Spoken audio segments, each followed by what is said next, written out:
What's going on, everyone?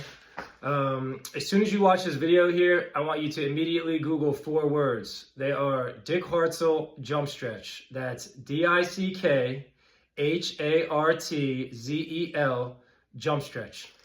Dick Hartzell is the inventor of resistance bands. His company is called Jump Stretch. This dude was light years ahead of his time. He was doing things decades ago with rubber bands that physical therapists today can only dream of. He's able to heal injuries in a matter of days that most physical therapists can't heal within months. This video today is not about Dick Hartzell though.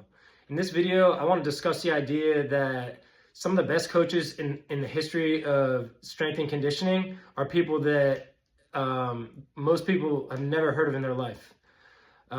David Weck is a good example of that. His stuff is starting to catch on. I've been touching on that a little bit, but there are countless speed schools, sports performance businesses out there, especially in New Jersey here, that are targeting children. And even if they run a successful business and they got a lot of kids moving through there, that does not mean that their training is good and what your child needs.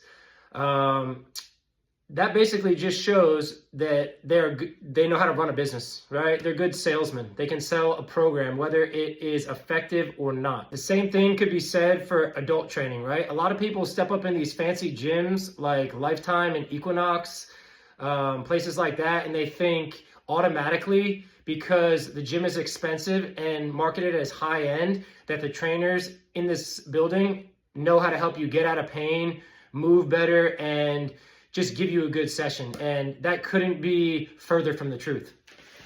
It doesn't matter how in shape or jacked your trainer is.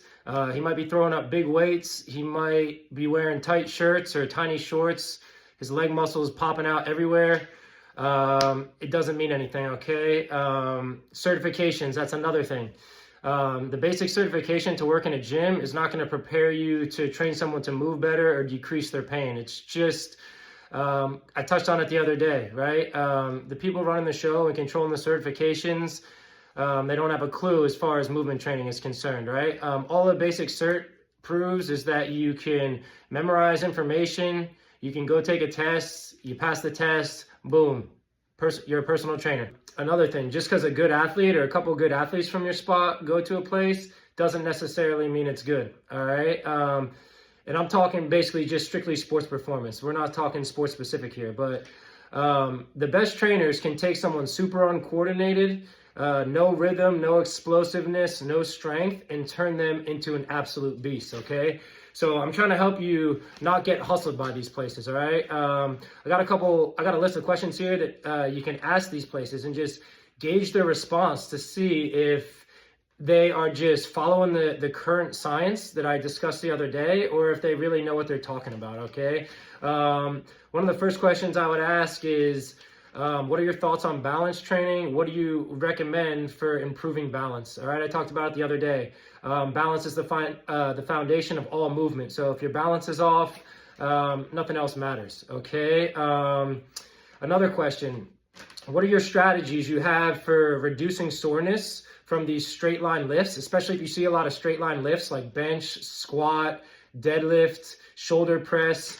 What are your strategies for reducing soreness and converting this newfound strength to effortless and explosive movement, okay? Another question, what do you recommend for developing rhythm? How can I develop my child's rhythm and ability to understand the concept of rhythm? What can I do to improve my foot strength and improve my gait mechanics?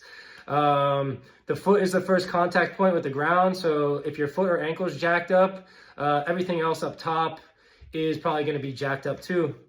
All right. Yeah, I guess the only other thing you can maybe touch on is, what do you recommend for developing rotational power? How do you train rotation? These are a couple questions you can use just to gauge the program director's response, see if they're just going to hit you with some generic cookie cutter responses. And if they do, then you know to run the other way as fast as you can.